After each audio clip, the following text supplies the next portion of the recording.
दुनिया का कितना भी दरिद्र व्यक्ति हो, चाहे दुनिया का कोई व्यक्ति ऐसा हो जिसका कभी व्यापार चलता ही नहीं हो, उसने 50 बार बदल के देख लिया, फैक्ट्री चली नहीं रही, जिस काम को करने के लिए जाते हैं वो काम टल जाता है, आज की जगह कल, कल की जगह परसों, परसों की जगह नरसों, काम होता ही नहीं। बेटा बेटी का संबंध करने जा रहे हैं पर हो ही नहीं रहा।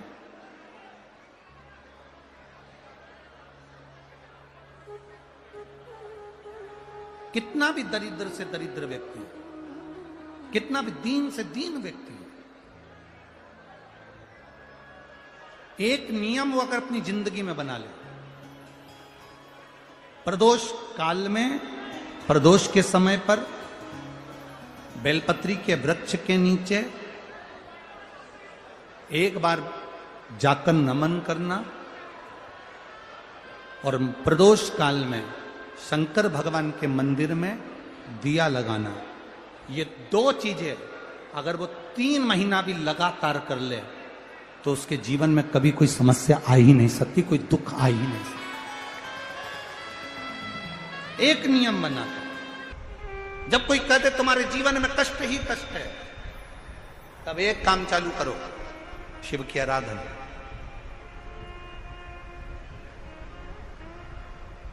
तब एक काम चालू करो, भगवान शंकर की आराधना। 3 चीजें अपना लो। पहले नंबर पर शिव जी के मंदिर में 1 लोटा जल चढ़ाना। दूसरे नंबर पर मंदिर में दिया लगा सकते हो तो ठीक है, नहीं तो एक कनेर का फूल पीला वाला, देखा है आप लोगों ने? जम के बोलो जरा। पीले कलर का कनेर का फूल एक, प्रदोष काल के समय पर अगर दीप लगा सको तो ठीक है, नहीं तो एक कनेर का फूल पीले कलर का, शिव जी के अशोक सुंदरी का स्पर्श। अशोक सुंदरी वाली जगह मालूम है ना आप लोगों को? फिर से आप समझ लेंगे।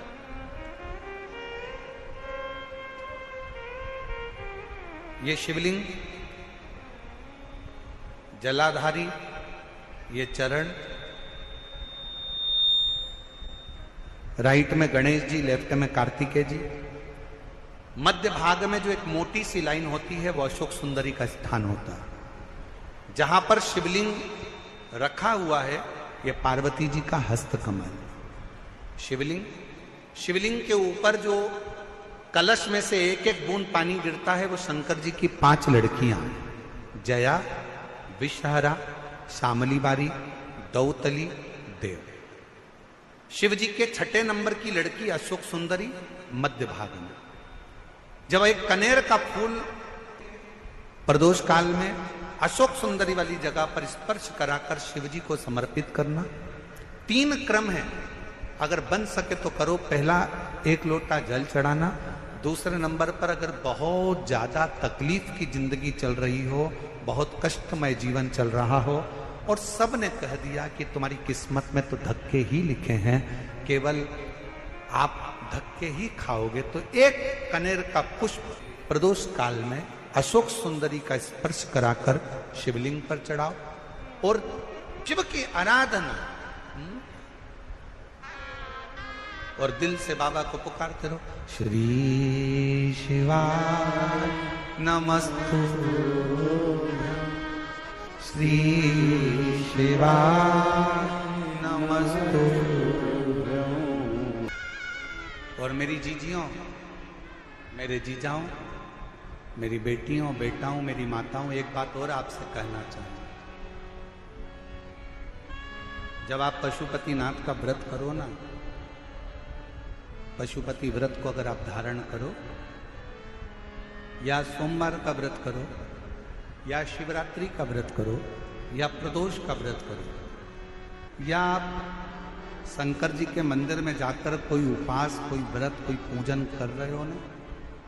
तो एक निवेदन और आज इस व्यासपीठ से करें आप लोगों के लिए। आपकी पूजन की थाली में सब कुछ है, सब कुछ।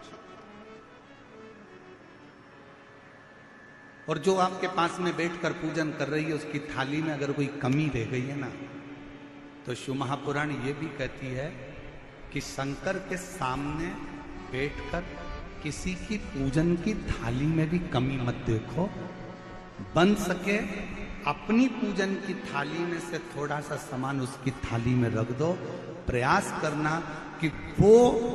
कमी ना देखी जाए। अगर हम भगवान की साक्षी में भी अगर कमी देखेंगे तो हमारे जीवन में कमियां बढ़ती चली जाए। हम क्यों कमी? हे गुरुजी, हमारी टेम्परेरी नौकरी है, बहुत कष्ट में हम, क्या करें हम? कहीं मत जाओ, तुम्हारे नजदीक में जो शंकर का मंदिर है उस मंदिर में जाकर झाड़ू लगाना प्रारंभ कर दो। तुम्हारे शिव जी के मंदिर में कहीं पोछा लगाना प्रारंभ कर दो। तुम्हारे शंकर के मंदिर में थोड़ा सा चंदन घिसना प्रारंभ कर दो। नौकरी पर जाओ, ड्यूटी पर जाओ, बच्चों को संभालो, परिवार को संभालो, उसमें से थोड़ा सा समय शंकर जी को देना प्रारंभ करो। थोड़ा सा समय निकालना शिव जी के लिए, थोड़ा सा समय। ए गुरुजी, अभी मेरी तनख्वाह तो मात्र 8,000 रुपए मिलती है, प्राइवेट जॉब कर रहा हूं, परिवार बड़ा है, गुरुदेव दिल्ली जैसे शहर में रह रहा हूं, बहुत दुख का जीवन चल रहा है, क्या करूं? किसी को हाथ नहीं दिखाना, किसी को पत्रिका नहीं दिखाना, किसी को भाग्य नहीं दिखाना, अब जो कुछ दिखाना अपने शंकर को दिखाना, उसके मंदिर में सेवा करना प्रारंभ करो। और मेरे बाबा तेरी सबसे बढ़िया, यदि कोई एक बार भी शिवालय की ओर चले जाता है, शंकर की ओर बढ़ जाता है, शिवालय की ओर बढ़ जाता है, तो उसके पितर, उसके पूर्वज और उसके जीवन में कितने भी दोष हों, वो सारे के सारे दोष समाप्त होते चले जाते, सारे दोष। और शायद इसीलिए शिवजी पर चढ़ाया गया एक लोटा जल हमारे घर का पितृ दोष हो चाहे अन्य दोष हो, वो भी समाप्त कर दे। कितना सुंदर कहा है। जब जिंदगी बहुत संघर्ष में चल रही हो, बहुत दुख का जीवन चल रहा हो, बहुत कष्ट का जीवन चल रहा हो, बहुत कष्टमय जीवन चल रहा हो, तब शमी के 5 पत्ते, शमी के 5 पत्ते, एक दुर्वा के साथ एक अक्षत चावल का एक दाना, वो भी हल्दी में भिंगोया हुआ हो या केसर में भिंगोया हुआ हो, शमी पत्र 5, एक दुर्वा, एक चावल का दाना, जो दिल से, हृदय से बेलपत्री के वृक्ष के नीचे पार्थिव लिंग का निर्माण कर कर मट्टी का शिवलिंग बनाकर प्रदोष काल में, मतलब शाम के समय पर शिवलिंग बनाकर उस पे जल चढ़ाकर, जो ये 5 शमी का पत्र, एक दुर्वा और एक चावल का दाना, अपनी कामना कर कर, जो दुख चल रहा है, बाबा से विनय कर कर एक एक पत्ता जब समर्पित कर दे, फिर एक दुर्वा समर्पित कर दे, फिर एक चावल का दाना समर्पित कर दे और बाबा का वहीं पर पुनः विसर्जन कर दे, 3 महीना तो जाने दो, 15 दिन के अंदर वो दुख कटता जरूर है, चाहे कोई भी दुख, किसी भी तरह का दुख क्यों हो। एक बेलपत्र के वृक्ष की परिक्रमा करने वाले को हजारों अश्वमेध यज्ञ का फल प्राप्त हो जाता है, हजारों अश्वमेध यज्ञ का फल प्राप्त हो जाता है। उसी तरह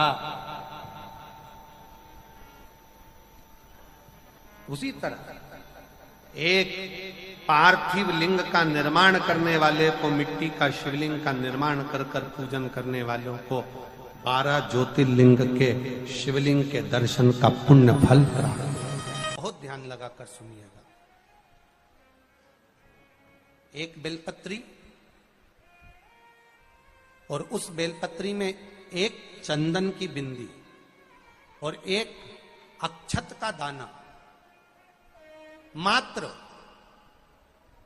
रखकर भी अगर शिवालय पर चढ़ा दी जाती है, एक बेलपत्री, एक चंदन का बिंदी, और चंदन फिर निवेदन करेंगे। आज के जमाने में तुम लोग सब घिसा घिसाया, पड़ा पड़ाया, डब्बी का सामान ले लेकर, वो नहीं, चंदन की एक मुठिया रखो, थोड़ा सा भी घिसो, जरा सा भी घिसो, उसकी एक बिंदी और एक चावल का दाना, जब हम भगवान देवाधिदेव महादेव को समर्पित करते हैं, अपनी कामना कर कर समर्पित करते हैं, तो निश्चितता है। पुराण की कथा कहती है शंकर भगवान उसका फल शीघ्र प्रदान कर देते हैं, भले आपने कुछ करा ना करा, उसका फल तुम्हें मिल जाए। में जाना, लोटा भरकर जल समर्पित करना, और कभी तुम्हारे जीवन में अगर तुमको लग रहा है कि मैं दुखों से पीछा छूट ही नहीं रहा, तब उस जगह पर बेलपत्री के मध्य भाग में पीला चंदन, ये जो पत्ती है और ये दो पत्ती हैं, ये बड़ी पत्ती और ये बीच की जो दो पत्ती हैं, इसके बीच में जो डंडी का भाग रहता है, जो बीच में डंडी का जो भाग है, बड़ी पत्ती और ये दो छोटी पत्ती के मध्य में जो डंडी का भाग है, उस डंडी के भाग में पीला चंदन और एक अक्षत पीला शंकर भगवान को आप अगर प्रदोष काल में समर्पित कर रहे हैं, तो ये निश्चित है कि धीरे धीरे कर कर वो दुख समाप्त होगा, वो दुख कटेगा ही। प्रगत वर्णन किया गया शंकर भगवान की आराधना में, शिव की आराधना में, जब तुम्हें लगता है कि तुम्हारा व्यापार नहीं चल रहा, कोई तुम्हें धोखा दे रहा है, लक्ष्मी नहीं आ रही, बहुत चिंता में पड़े हुए हो, बहुत टेंशन में जिंदगी चल रही है, बहुत बीमारियां तुमको घेर ली है और चारों तरफ अंधेरा ही अंधेरा नजर आ रहा है, तुमने विचार करा अब मैं तो मर जाऊं तो अच्छा, मैं सुसाइड कर लूं तो अच्छा, मैं मर जाऊं तो अच्छा, तो मरने से पहले एक काम कर कर देखना, शंकर भगवान की आराधना कर कर देखना, शिव पर एक लोटा जल चढ़ा कर देखना, और ज्यादा चिंता, ज्यादा टेंशन हो तो बेलपत्री के जड़ को घिसकर उसका चंदन बनाकर शंकर को लेपन कर कर उसकी भी आराधना कर कर देखना कि बेल चंदन का फल क्या। बेलपत्र, एक बेल, ये कोई साधारण नहीं, एक बेलपत्र, एक बेल, ये कोई साधारण नहीं, एक बेल। इसकी नीचे की डंडी से लेकर ये दो पत्तियां जहां लगी हैं, और दो पत्ती से लेकर ये बीच की जो पत्ती है उसमें जो गैप है, उसमें जो जगह है, दिख रही है आपको, ये दो पत्ती से लेकर बीच की पत्ती के बीच में जो जगह खाली रहती है, 33 कोटि देवी देवताओं विराजमान रहते हैं इस बीच की जगह में। जब शिव जी को चढ़ाया जाता है तब इस पत्ती के बीच की जगह शंकर